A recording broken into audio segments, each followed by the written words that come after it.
തക്ബീറത്തുൽ ഇഹ്റാമിൻ്റെ സമയത്ത് പലരും ശ്രദ്ധിക്കാത്തൊരു സുന്നത്താണ് ആദ്യം പരിചയപ്പെടുത്തുന്ന മഹാനവർകൾ. കൈ ഉയർത്തുന്നതും തക്ബീർ ചൊല്ലുന്നതും ഒന്നിച്ചാവണം.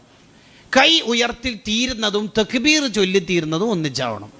അങ്ങനെ പറഞ്ഞാൽ ഇവിടെ നിന്നാണ് കൈ ഉയർത്തുക, താഴേന്ന് കൈ ഉയർത്തിൽ തീരൽ ഇവിടെ നിന്നാണ്, ബാക്കി താഴ്ത്തലാണ്. താഴ്ത്തുമ്പോൾ ഒന്നും ചെല്ലാനൊന്നുമില്ല.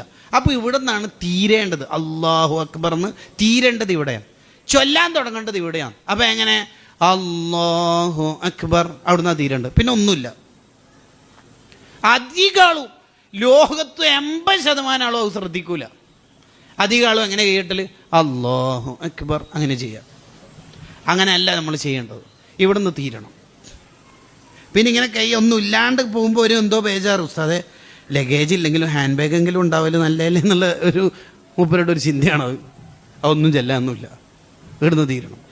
അല്ലാഹു അക്ബർ, അതാണ് ഒന്നാമത്തെ സുന്നത്ത്. ഇന്ന് മുതൽ നമ്മുടെ ജീവിതത്തിൽ അതുണ്ടെങ്കിൽ അൽഹംദുലില്ലാ ഈ ക്ലാസ് നമുക്ക് ആഖിറത്തിൽ സാക്ഷിക്കൂലേ. ഇപ്പോഴത്തെ ക്ലാസ്സും പരിപാടി എന്നൊക്കെ പറഞ്ഞാൽ കുറേ ഫീഡ്ബാക്കുകളാണ്. നല്ല പ്രസംഗം കേട്ടോ മൂപ്പരെ. ഞാനധികം യൂട്യൂബിലേ മൂപ്പരെ കണ്ടിട്ടുള്ളൂ, ആദ്യമായിട്ടാണ് നേരിട്ട് കാണുന്നത്. നല്ല രസം. ഇതിനെ കൊണ്ടല്ല എന്താ കിട്ടും? ദുനിയാവിലൊരു സാധനം ഉണ്ടാവില്ല, ആഖിറത്തിലും കിട്ടൂല. അതിനെ കൊണ്ട് നമുക്ക് എന്താ ഇപ്പോൾ ഫീഡ്ബാക്ക് എടുത്തിട്ട് കിട്ടല്? ഈ സുന്നത്ത് നമ്മളെ ജീവിതത്തിൻ്റെ പാർട്ടാണ്.